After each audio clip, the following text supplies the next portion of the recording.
இந்த ஸ்டேட்மெண்ட் பாருங்க, every PQ graph with Q greater than or equal to P contains a cycle. ஒரு கிராஃப்ல number of edges எப்படி இருக்கும்னா வெர்டிசஸ்க்கு ஈக்குவலா இருக்கும், இல்லைன்னா அதை விட கிரேட்டர் தானா இருக்கும். இப்படி இருந்துச்சுனாக்க அந்த கிராஃப்ல வந்து சைக்கிள் எக்ஸிஸ்டா இருக்கும் அப்படின்னு சொல்லிருக்கோம். இப்போ நமக்கு சைக்கிள்னா டெஃபினேஷன் தெரியும். ஸ்டார்ட் பண்ண பாயிண்ட்டுக்கே வந்து ரீச் ஆனா தட் இஸ் கால்ட் சைக்கிள். இது ஒரு சைக்கிள் 1 2 3 1ல ஸ்டார்ட் பண்ணி 1லயே முடிஞ்சிருது. எத்தனை எட்ஜ் டோட்டலா இன்வால்வ் ஆயிருக்குன்னு பாத்தீங்கன்னா 1 2 3. இந்த கிராஃப் நம்ம என்ன சொல்லுவோம்னா C3 ன்னு சொல்லுவோம். Cங்கிறது C denotes சைக்கிள், the 3ங்கிறது லெந்த், நம்பர் ஆஃப் எட்ஜஸ், எத்தனை எட்ஜ் உள்ள கவர் ஆயிருக்கு. இப்போ உங்களுக்கு C4 னா 1 2 3 4 ஸ்டார்ட் பண்ண பாயிண்ட்க்கு வந்து ரீச் ஆயிடுச்சு. டோட்டல் நம்பர் ஆஃப் எட்ஜஸ் எத்தனை இருக்குது 4. சோ இத நம்ம C4 னு சொல்லலாம். இப்போ நம்ம எப்பவுமே தியரத்துல என்ன சொல்றோம்னா இதுல இருந்து every PQ graph with Q greater than or equal to P வரை அஸ்யூம் பண்ணிக்கிறோம். அஸ்யூம் பண்ணிக்கிட்டு இந்த மாதிரி கிராஃப் இருந்துச்சுனாக்க அதுல சைக்கிள் எக்ஸிஸ்டா இருக்கும்னு ப்ரூவ் பண்ணணும். Proof let G be a PQ graph. இது நீங்க எப்பவுமே எழுதக்கூடிய statement PQ graph.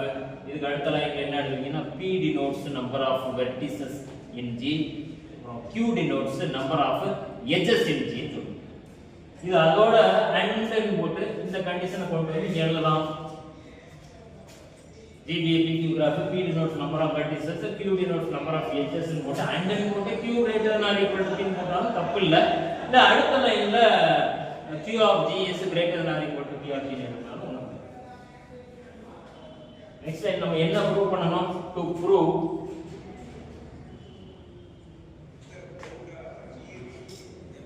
prove G contains a cycle. தான G இப்படி இருக்கு PQ graph, அதுல எட்ஜஸ் வந்து இந்த மாதிரி இருக்குது ரிலேஷன்ல. இப்படி இருக்கப்ப G ல ஒரு சைக்கிள் இருக்கணும். to prove G contains a cycle. இந்த தியரத்தை எப்படி ப்ரூவ் பண்ண போறோம்னா இண்டக்ஷன் மெத்தட்ல ப்ரூவ் பண்ண போறோம். we prove this result by induction on P. இந்த P ங்கிறது number of vertices. number of vertices increase ஆக தான் வந்து எட்ஜஸ் பத்தி நம்ம சொல்ல முடியும். ஏன்னா ஒரு எட்ஜ்ங்கிறது edge is a connection of two vertices. ஒரு ரெண்டு vertices கனெக்ட் பண்றதுக்கு பேரு தான் அந்த edge. so number of vertices increase ஆகத்தான் நம்ம அந்த edge-ஐயும் வந்து இந்த கண்டிஷன்ஸ் ட்ரூவா இருக்கா இல்லையா செக் பண்ணணும். அது மாதிரி இண்டக்ஷன் மெத்தட்னா உங்களுக்கு தெரியும். எப்படி ஸ்டார்ட் பண்ணுவோம்? 1 அப்புறம் 2 3 ஏதோ ஒரு ஸ்டேஜ் வரையும் ட்ரூ னு அஸ்யூம் பண்ணுவோம். நம்ம அஸ்யூம் பண்ணதுக்கு அடுத்த ஸ்டேஜ்ல அது ட்ரூ ஆயிருச்சுன்னா ரிசல்ட் ப்ரூவ்.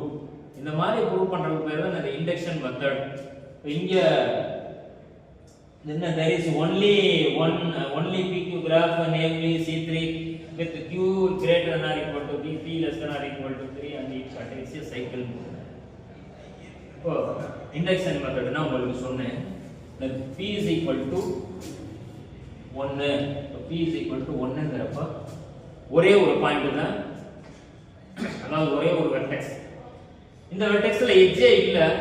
அப்படி எட்ஜ் இருந்துச்சுனாக்க இந்த மாதிரி ஒரு பாசிபிலிட்டி. இப்படி இருக்குதுனாக்க Q வேல்யூ என்ன இருக்கும்? Q is equal to 1, P is equal to 1, Q is equal to 1.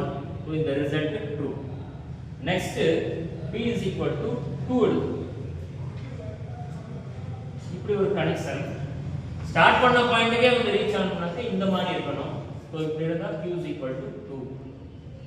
இத வந்து நம்ம என்ன சொல்லுவோம்னா லூப்னு சொல்லுவோம். ஒரே ஒரு வெர்டெக்ஸ் இருக்கு, லூப்னு சொல்லுவோம். இந்த மாதிரி ஒரு கனெக்ஷனுக்கு பேர் அந்த parallel edges னு சொல்லுவோம்.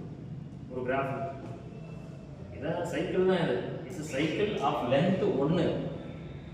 இது வந்து it's a cycle of length 2. நம்ம என்ன சொல்லிருக்கோம்னா ஜெனரலா சைக்கிள்ங்கற கான்செப்ட்க்குள்ள போணும்னாவே P is equal to 3 ல இருந்து ஸ்டார்ட் பண்ணுவோம். சோ அங்க தான் வந்து 1 2 3 மாதிரி இருக்கும். சோ இங்க number of edges is also 3. இதோட லெந்த் என்ன? 1 2 3. இந்த கண்டிஷன்ல இருந்து ஸ்டார்ட் பண்றோம். இதெல்லாம் சொல்லிருக்கோம்.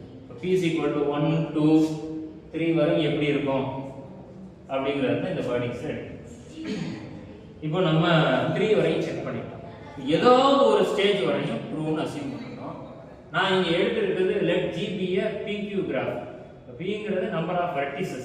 நான் என்ன அஸ்யூம் பண்றேன்னா assume that every graph on P minus 1 vertices. P minus 1 vertices வரையும் இந்த கண்டிஷன் ட்ரூ அப்படின்னு எந்த condition Q greater than or equal to P minus 1 வரையும் எப்படி இருக்குன்னா அந்த கிராஃப்ல சைக்கிள் இருக்குன்னு அதான் இதோட அர்த்தம். Q greater than or equal to P இல்ல Q greater than or equal to P minus 1 வரையும் இந்த ரிசல்ட் ட்ரூ அப்படின்னு எடுத்துக்கிட்டோம். தான் கண்டென்ஸ் a சைக்கிள். இதுல வந்து ஜெனரலா எந்த கிராஃபை பார்த்தாலுமே ரெண்டு பாசிபிலிட்டி கூட எல்லாமே கவர் ஆகும். எப்படின்னா டிகிரி 0 or 1 இது ஒரு பாசிபிலிட்டி. இன்னொன்னு degree greater than or equal to 2. மொத்தமே இந்த மூணு பாசிபிலிட்டி 0 or 1 ஒரு கேஸ் எடுத்துக்கிற போறோம். நம்ம இங்க greater than or equal to 2 னு எந்த கிராஃபா இருந்தாலுமே இதுக்குள்ள கவர் ஆகும். பாருங்க case 1 the del of G. இந்த del of Gங்கிறது என்னன்னா ஒரு கிராஃப்ல இருக்கக்கூடிய மினிமம் டிகிரி. இந்த minimum degree greater than or equal to 2 இருந்துச்சுனாலே இது என்ன ஆகும்னா G contains a cycle. இது ஒரு தியரம் ப்ரூவ் பண்ணிருப்போம் லாஸ்ட் கிளாஸ்ல. அந்த ஸ்டேட்மென்ட் எடுத்து எழுதிக்கங்க. அது ப்ரூஃபிங் கொடுக்கும். சோ பாருங்க மினிமம் டிகிரி 2.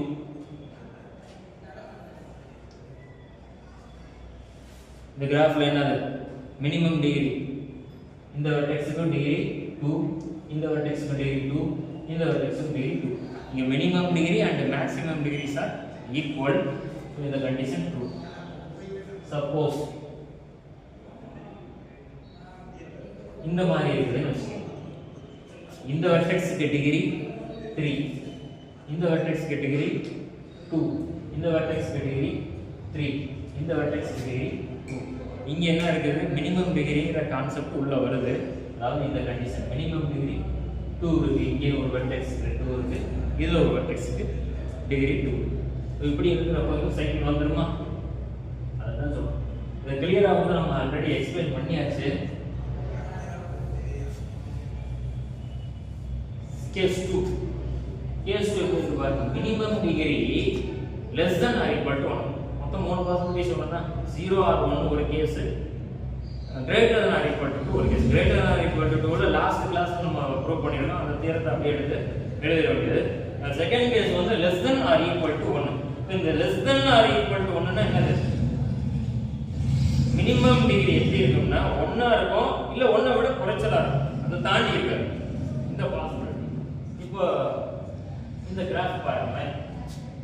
இது வந்து ஒரு கிராஃப். இதுல Bங்கிற ஒரு வெர்டெக்ஸ் எடுத்துக்கிறேன். இந்த வெர்டெக்ஸ் உடைய டிகிரி என்ன? 1.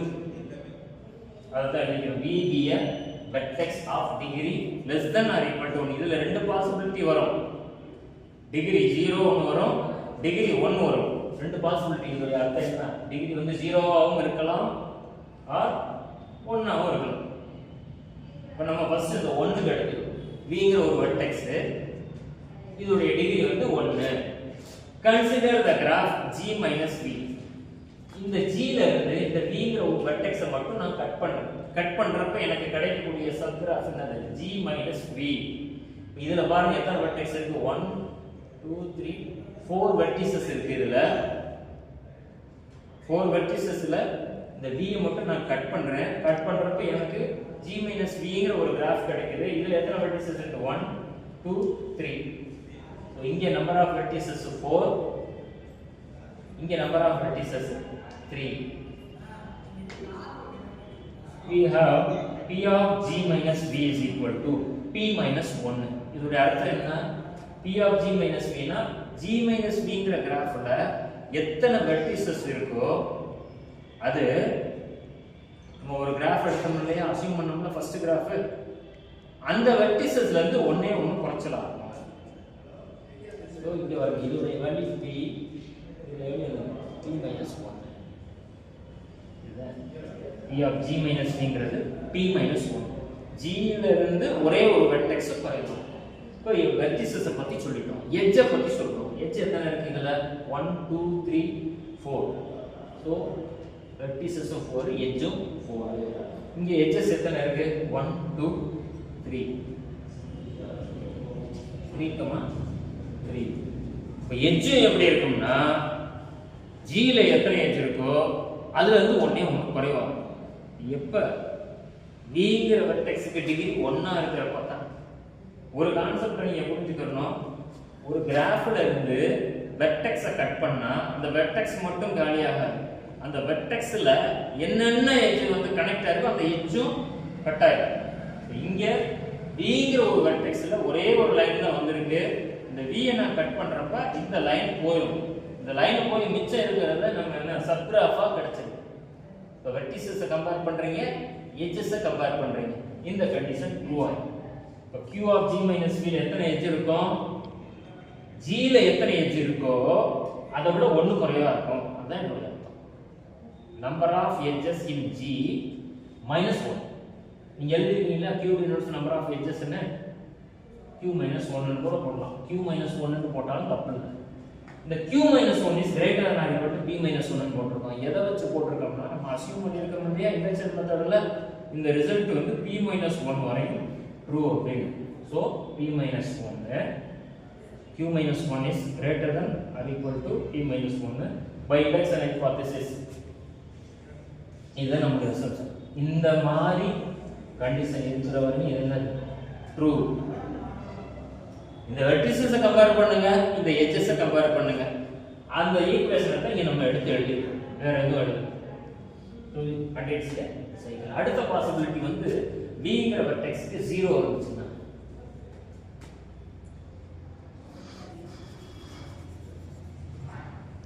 இதுதான் V. இப்படி இருந்தா தானே V டிகிரி 0. இப்போ இங்க இதுதான் G னா நம்பர் ஆஃப் வெர்டிசஸ் எவ்வளவு 4, நம்பர் ஆஃப் எட்ஜஸ் வந்து 3. இப்போ இங்க number of vertices 3, number of edges Q. இப்போ இது P minus 1 தான் கிடைக்குது. இது Q, இது Q ஆகும். ஸோ இப்படி இருக்கப்போ நமக்கு சைக்கிள் வருது. இதுலையும் சைக்கிள். நீங்க இந்த ஒரு பார்ட்டை ப்ரூவ் பண்ணாவே போதும். ஜஸ்ட் ஒரே ஒரு லைன் எழுதி வெர்டெக்ஸ் டிகிரி 0 இருக்கிறப்ப இருக்குன்னு தனியாக ப்ரூவ் பண்ண தேவையில்லை. 1க்கு ப்ரூவ் பண்ணிட்டோம்னாலே அது ஆட்டோமேட்டிக்காக என்ன கவர் ஆகிடும் 0 ரேட்.